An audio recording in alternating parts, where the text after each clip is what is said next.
Está no ar, a bola não para você aqui no Canal de São Paulo, que você assiste através da Vivo TV, canal 26 Fibra, pelo site do Canal de São Paulo, canal sp.com.br, ou no meu canal no YouTube, se inscreva lá, canal do Fred Júnior, toda semana uma entrevista inédita falando de esporte para você. Com muito prazer, com muita alegria, eu estou recebendo o grande Diogo Silva, que já foi um grande atleta olímpico, hoje continua representando o seu esporte, sua modalidade, o taekwondo, mas também o esporte brasileiro. A gente vai falar da comissão de atletas, nós tivemos eleições nos últimos tempos, e não só isso, sobre diversos assuntos. O Diogo Silva sempre foi um atleta de posicionamentos importantes, e é sempre muito bom ouvir o Diogo Silva. Eu fico muito feliz de tê-lo aqui no programa. Já esteve lá no início, quando foi lá na CESP, na Associação dos Cronistas Esportivos do Estado de São Paulo, e com muito prazer está aqui visitando a gente no Canal de São Paulo.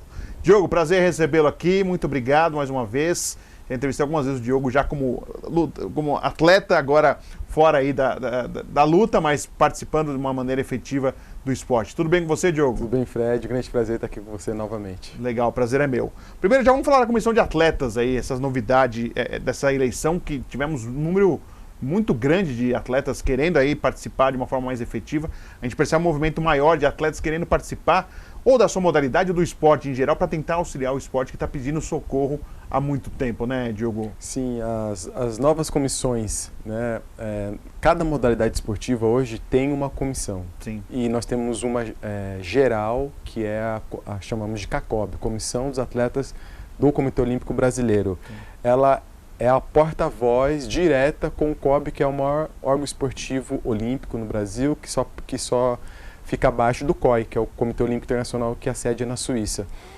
Nós estamos falando que a CACOB existe desde 2009. Sim. Porém, o atleta estava ali mais como uma vitrine. Ele não tinha autonomia, não tinha poder de voz, ele não conseguia mudar muitas coisas ali. Por quê? Existe uma constituição dentro do esporte que nós chamamos de estatuto. Sim. E as regras criadas no estatuto é o que valida as coisas. Então, a gente precisava ter autonomia de modificar o estatuto primeiro, para aí a gente conseguir modernizar determinados assuntos, né? Isso só foi possível depois de 2017, pós-Jogos Olímpicos 2016, porque um grupo chamado Atletas pelo Brasil, onde tem o Raí do futebol e a Ana Moser encabeçando, eles conseguiram em 2013, no Congresso Nacional, a atualização da Lei Pelé. A Lei Pelé, muitas pessoas acham que é só do futebol, mas ela rege toda a modalidade esportiva do Brasil. E o artigo 18 e 18A implica numa maior autonomia dos atletas e que cada confederação ou o próprio Comitê Olímpico precisa ter 1/3 dos atletas com direito a voto.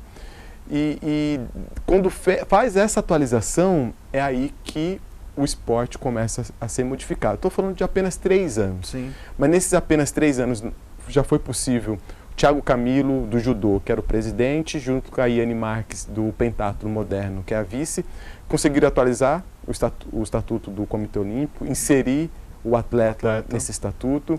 Hoje nós também temos cargos administrativos, como na comissão de ética. Então, em alguns pontos específicos do COB, que são estratégicos, por exemplo, aprovar o orçamento que será utilizado para nós, Sim.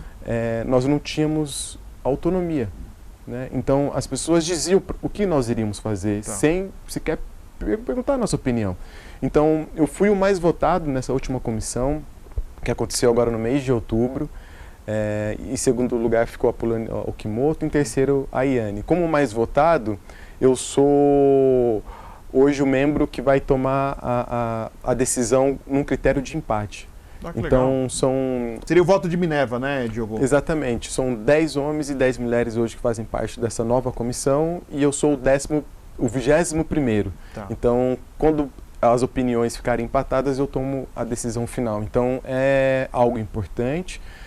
Eu sou o único atleta do taekwondo a conseguir entrar na comissão. Legal. E dentro dessa última comissão, apenas 2 atletas das lutas entraram. Um outro foi um atleta do boxe. Então, assim, o universo das lutas ele ainda é pouco representado dentro das comissões, entendendo que as lutas hoje é o carro-chefe do Brasil. Nós temos o judô, que acabou de ganhar um monte de medalhas no Campeonato Pan-Americano.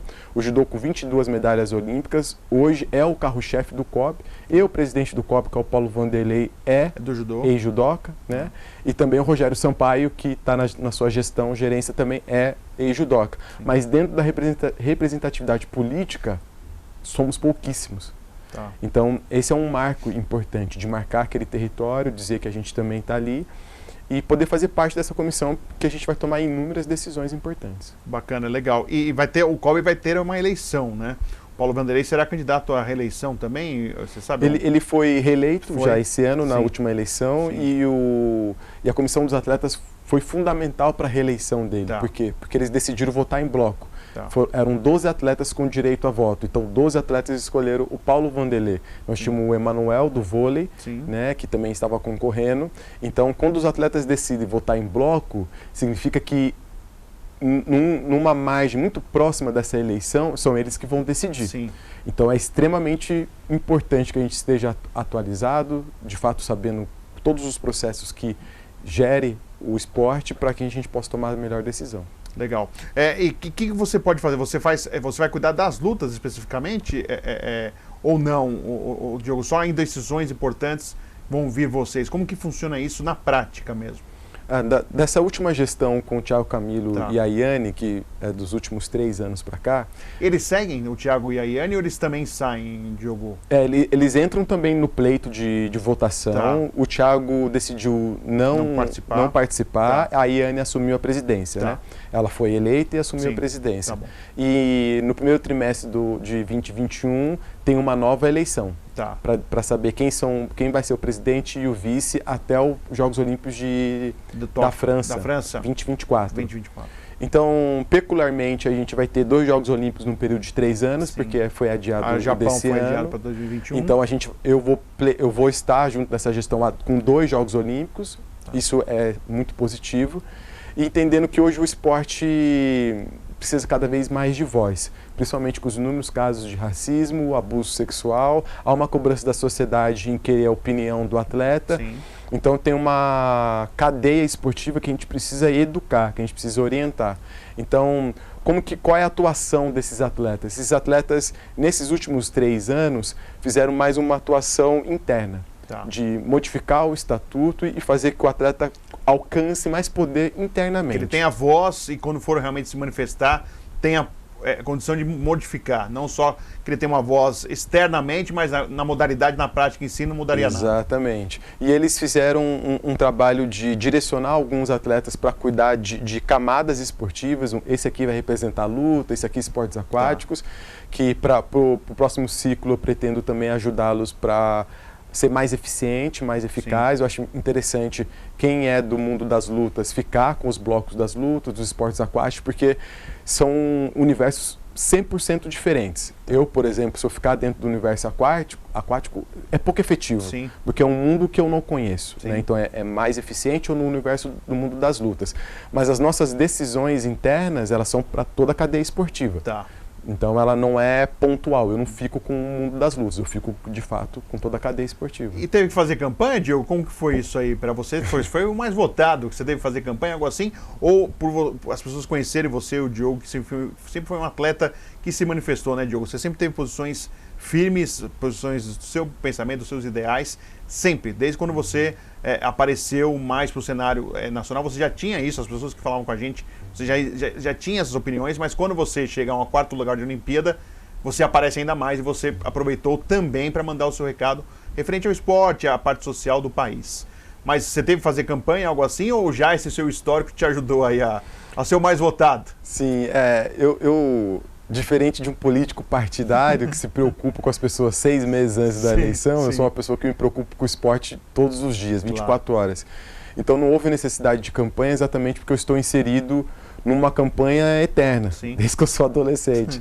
Então eu converso com os atletas, eu ligo para eles, eu falo com outras comissões esportivas, eu participo dos eventos relacionados com o COB, da minha confederação.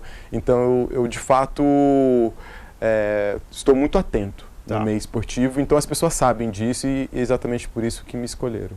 Você gostaria de ser o presidente? Diogo, para você...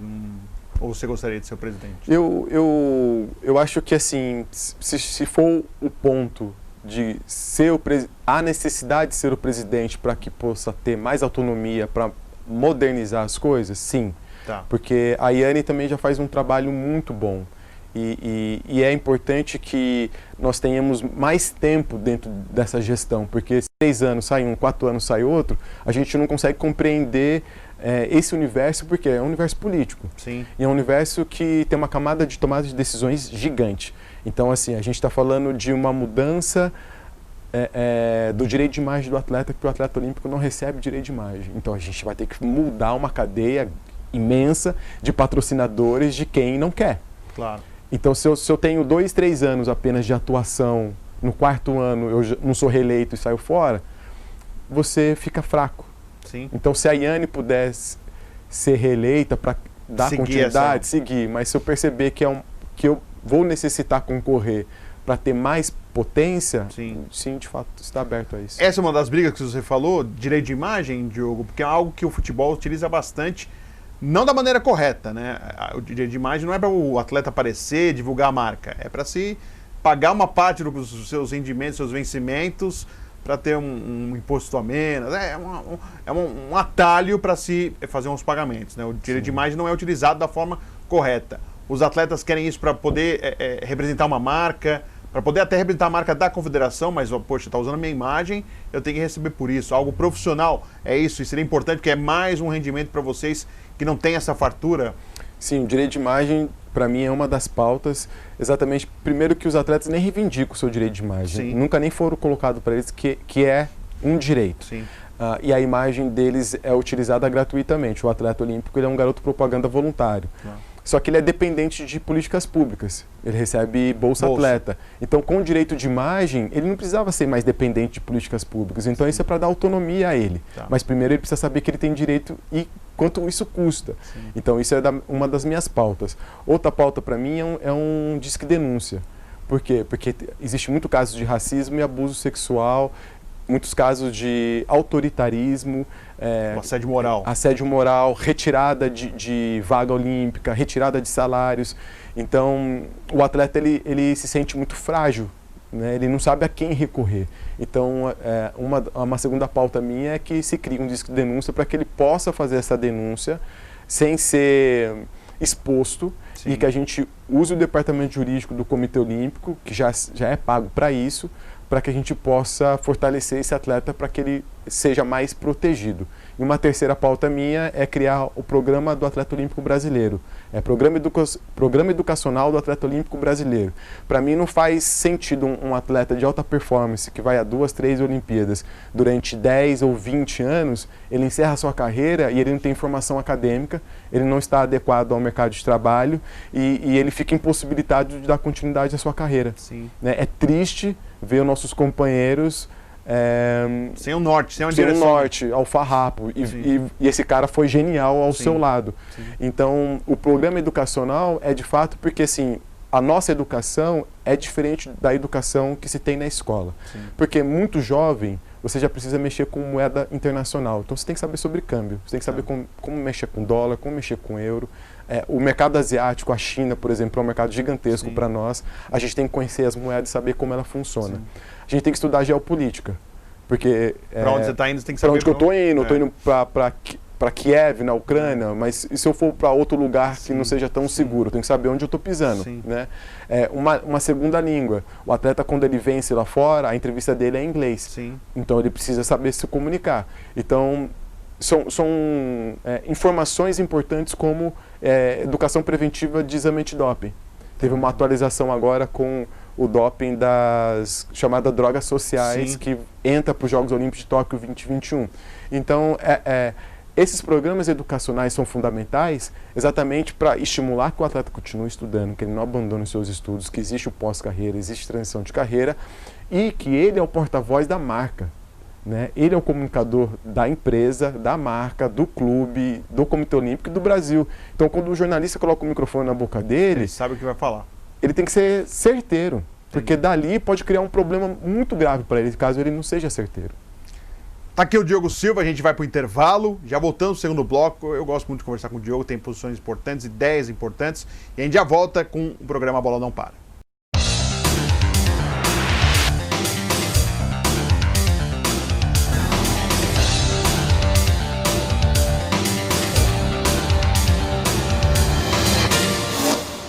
A bola não para, toda semana uma entrevista inédita falando de esporte pra você. Se inscreva aqui no meu canal no YouTube. E você pode assistir o programa no Canal de São Paulo através da Vivo TV, canal 26 Fibra, ou pelo seu site, canalsp.com.br.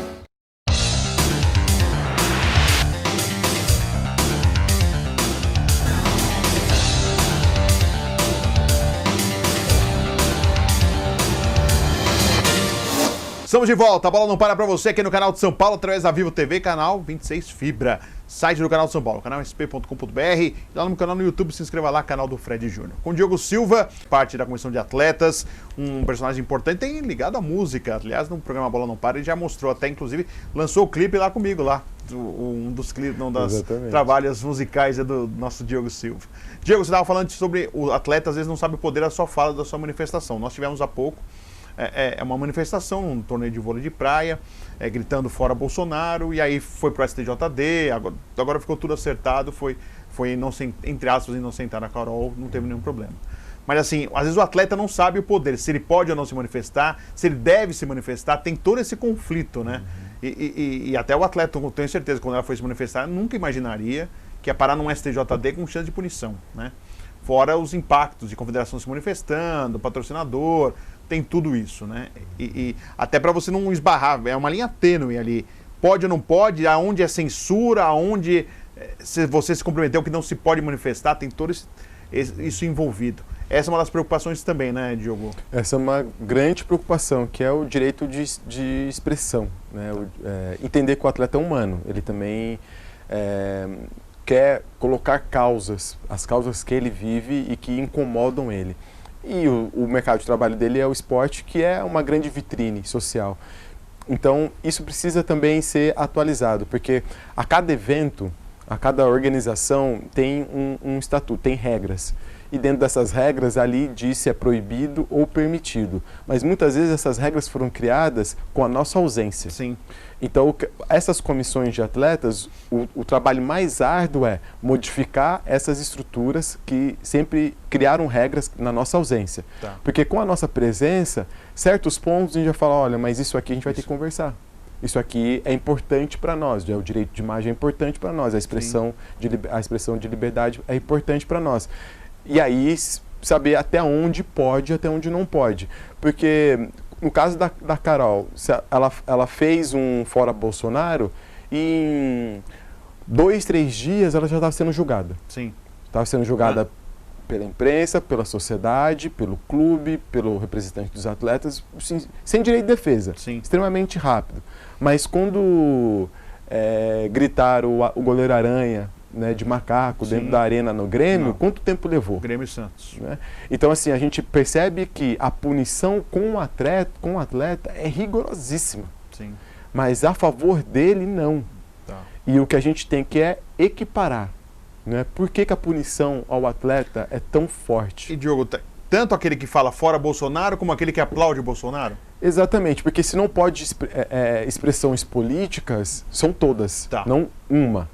São todas, porque tiveram outros jogadores do vôlei que fizeram propaganda gratuita. O número do Bolsonaro para a Exatamente, presidência. e foi tudo tranquilo. Felipe Melo no jogo do Palmeiras falando também ao presidente Bolsonaro. Exatamente, foi tudo tranquilo. Então, assim, se o problema é o atleta não pode se manifestar politicamente. Nem a favor, nem contra. Nem a favor, nem contra, nem positivo, nem negativo. Tá. É para os dois lados. Legal. Então, isso é que a gente precisa atualizar a regra. Isso é muito bom. Vamos falar um pouquinho sobre racismo, Diogo. A gente está muito, né, nessa pauta. Infelizmente, ainda estamos, né, indo para 2021 com essa pauta ainda sobre o racismo. No esporte é muito forte isso. Claro, na nossa sociedade, nós tivemos o caso lá no Carrefour, em Porto Alegre. Fora outros casos que, infelizmente, a gente tem que lamentar que ainda isso exista. Eu queria que você falasse um pouquinho do esporte. A curto prazo, Diogo, você acha que tem como solucionar isso com esse trabalho de vocês de atletas, ou é algo que já está tão enraizado há tanto tempo que é um trabalho de longo prazo para que isso melhore? Porque não vamos falar que não vai existir mais, isso é impossível de falar, porque infelizmente cada pessoa tem a sua cabeça, né, de maneira errada ou certa, mas cada uma tem um pensamento. Mas o que você pensa sobre isso, essa bandeira que você carrega há tanto tempo contra o racismo? Ela tem que ser a longo prazo, porque a curto prazo é o que nós estamos fazendo agora, redes sociais, alertando as pessoas, tentando tirar a negação das pessoas que o racismo não existe, como foi a fala do vice-presidente, o Mourão. Porque essas falas negacionistas, elas fazem os nossos índices de violência aumentarem, porque já que não existe, então essa violência também não existe. Né? E aí a gente fica até com uma esquizofrenia social, e não é bem assim que as coisas estão funcionando. Isso já é o trabalho de curto prazo. O trabalho de longo prazo é imaginar que Martin Luther King, quando foi assassinado, foi na década de 60. Sim. O Obama, quando foi eleito, foi 40 ou 50 anos depois. Então, para que a gente consiga, de fato, um Obama, é um trabalho a longo prazo. E não que um Obama irá resolver os problemas, mas o que eu estou falando é... um representante. Um representante dentro da maior representatividade política nacional. Ele precisa ser um trabalho de longo prazo. Então, nosso trabalho de longo prazo é, primeiro, incentivar que esses jovens permaneçam vivos, né? Criar programas, políticas afirmativas para que eles sejam empregados, né? Para que aqueles que estejam empregados, que os salários deles sejam melhores, para os outros, que eles consigam ocupar cargos de gerência. Então, quando a gente fala do esporte, eu estava falando umas entrevistas atrás sobre a Daiane dos Santos. Eu falei, você tem ideia de quanta força a Daiane dos Santos tem que fazer para dar um salto duplo carpado? A força necessária? E, né, quanta força um jogador de futebol tem que fazer para dar aquele arranque, sair na frente de todo mundo e fazer o gol? Então, dentro do trabalho de força, nós somos contratados, porque a gente já foi contratado para carregar safra nas costas, caixa de supermercado, todo tipo de trabalho pesado onde a gente é contratado. Agora, todo tipo de trabalho que é necessário o seu intelecto, né, a sua cultura mais afiada, mais fina, nós somos pouquíssimos contratados. E por que há esse disparamento de ser contratado para um mercado e não ser para o outro? Isso vem de uma cultura negacionista, porque quando eu nego que isso existe, eu não corrijo. Então negar não funciona. A gente tem que assumir, não, somos sim um país racista, temos mazelas sociais e quais são as ferramentas que a gente precisa utilizar para reduzi-las, para diminuí-las. E dentro de um trabalho de longo prazo, um dia, vamos pensar, no futuro, não exista mais. Mas primeiro eu preciso aceitar que ela exista. Claro. E na sua opinião, Diogo, eu penso dessa forma, se você pensa diferente, fique à vontade. Existe o preconceito racial, existe o preconceito social. O racial em relação à cor da pele e o social que o cara vê, o rico pode tudo e o pobre pode nada. Exato. Tem isso, não tem? Tem. E no esporte também tem dessa maneira também. Assim, aquele que tem condição, tem espaço, consegue algo melhor, às vezes dá em detrimento aquele que, por mais que ele lute, por mais que ele tente, se ele não tem condições, às vezes, de seguir, de pegar uma condução, de treinar, de fazer uma seletiva, para pelo caminho. Não é mais ou menos isso? Tem. Não, se você vai pensar assim, a gente jamais vai ver a polícia entrando no Alphaville, arrombando uma porta, uma casa, entrando, dando mata-leão no dono da casa e tirando ele dentro de casa e levando para a delegacia. Nunca acho que a gente vai ver isso. Mas isso diariamente acontece nas comunidades e nas periferias. Então, Milton Santos, que é um grande escritor, né, geógrafo, ele diz que a periferia é o nosso território e esse território é invadido constantemente. Então, o direito na periferia é diferente do direito num lugar não periférico. E isso é exatamente as questões sociais, são os preconceitos sociais. Então, a polícia se sente segura de entrar nesse território, mas ela não vai fazer a mesma coisa naquele outro território rico ou milionário. Então, é a mesma polícia. Por que ela... Tem diferença. Por que ela pensa diferente, né? Então, isso sim é um preconceito social, que está dentro das vestimentas das pessoas, quando o segurança fica te acompanhando dentro do supermercado, ele dentro de um estereótipo que foi criado sobre nós, ele diz, eu tenho que ficar atento. De olho, não é? E acaba esquecendo que as pessoas que mais roubam no Brasil usam terno e gravata. Com certeza. Então, isso é um preconceito que existe social. Dentro do racismo, né, a gente tem racismo e injúria racial. Injúria racial é o que nós vemos mais nos nossos dia a dias. Eles estão nas piadas, eles estão nos termos utilizados dentro da nossa língua portuguesa.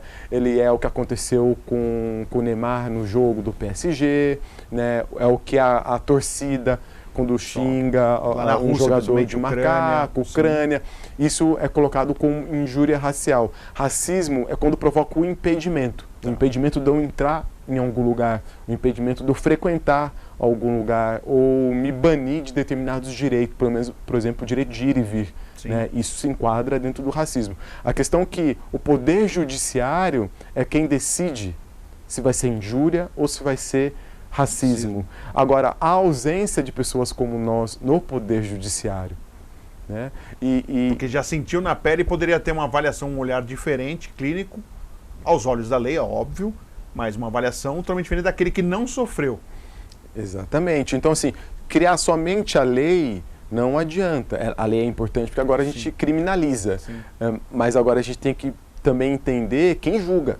Porque senão todos os casos, eles, não, isso aqui é uma pena branda, é uma cesta básica, não, isso aqui foi um mal entendido. Então, o racismo sempre é colocado como um mal entendido, uma piada. Não foi bem assim, não foi bem assim, você levou muito a sério. Então, colocar um descrédito a nós, que é a negação, né? Que é o que está acontecendo com o Lewis Hamilton. Quando o Lewis Hamilton começou a levantar a bandeira e se expor, ex-pilotos começaram a dar um descrédito. Não, mas ele não é tão bom, ele não tem concorrente como o Schumacher teve, mas ele não é... É assim que começa a te diminuir a sua importância. Legal. Diogo, a gente está já na parte final e passa muito rápido o papo com o Diogo. A música continua, né, Diogo? Como que estamos aí na música? A música continua. Fizemos um show agora em homenagem ao mês da Consciência Negra, 20 de novembro, pelo Fábrica de Culturas. Então, quem quiser acessar, colocar YouTube, Fábrica de Cultura, que vai sair a nossa última apresentação. O nome do meu grupo chama Senzala High Tech.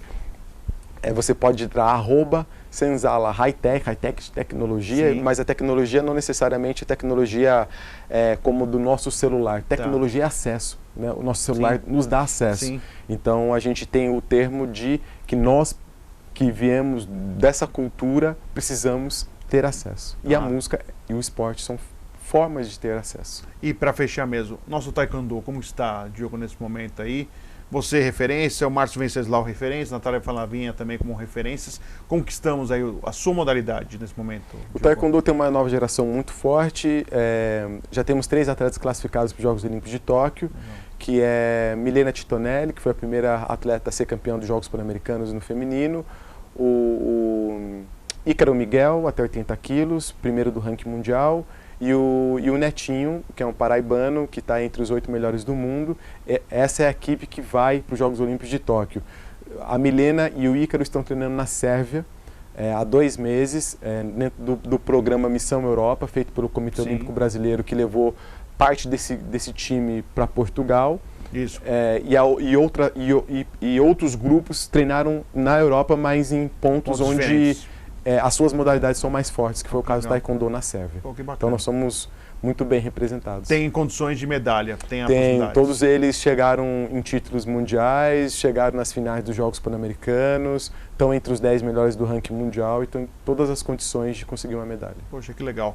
Diogo, mais uma vez, cara, prazer reencontrá-lo. Eu fico muito feliz, assim, fico satisfeito de ver que você segue aí não só na palavra, mas com atitudes para uma mudança do esporte. A gente aqui, eu fiz algumas entrevistas do esporte ser inclusão social, né? Às vezes o projeto não quer procurar um novo Pelé, um novo Neymar, mas não, que é um novo cidadão, né? Um cara que possa mudar o futuro do país. Eu acho que está faltando cada vez mais e são projetos sociais que têm um vínculo com o esporte, que faz parte, né, da nossa vida, né? Todo mundo gosta de ver um futebol, ver um outro esporte, uma outra modalidade. Jogos Olímpicos a gente sabe como atrai as pessoas, o movimento das pessoas. Então, cada vez mais, quando o atleta tem voz ativa, melhor é para a nossa sociedade. Pelo menos essa é a minha avaliação. E eu fico muito feliz por você fazer parte da comissão de atletas, ter esse posicionamento que não é de hoje, não é algo de oportunidade, não. É uma coisa que você sempre manteve na sua história, que você pagou um preço por isso. Exato. Pagou um preço por isso, infelizmente, mas graças a você, outros estão aí se manifestando da mesma forma. Parabéns, viu, Diogo? O que a gente fala é que com racismo não existe democracia. Então existe o grupo Esporte pela Democracia exatamente para mostrar como o esporte é fundamental para nós e como ele faz parte desse acesso de democracia, né? Então, acho que muitos atletas estão mudando sua forma de ver, estão mudando sua opinião e a gente acredita que futuramente eles estejam cada vez mais fortes. Que legal. Agradecendo sempre aqui o Diogo Silva, nosso grande convidado dessa semana do programa A Bola Não Para, que volta na semana que vem com mais uma edição inédita para você. Até a próxima, um abraço!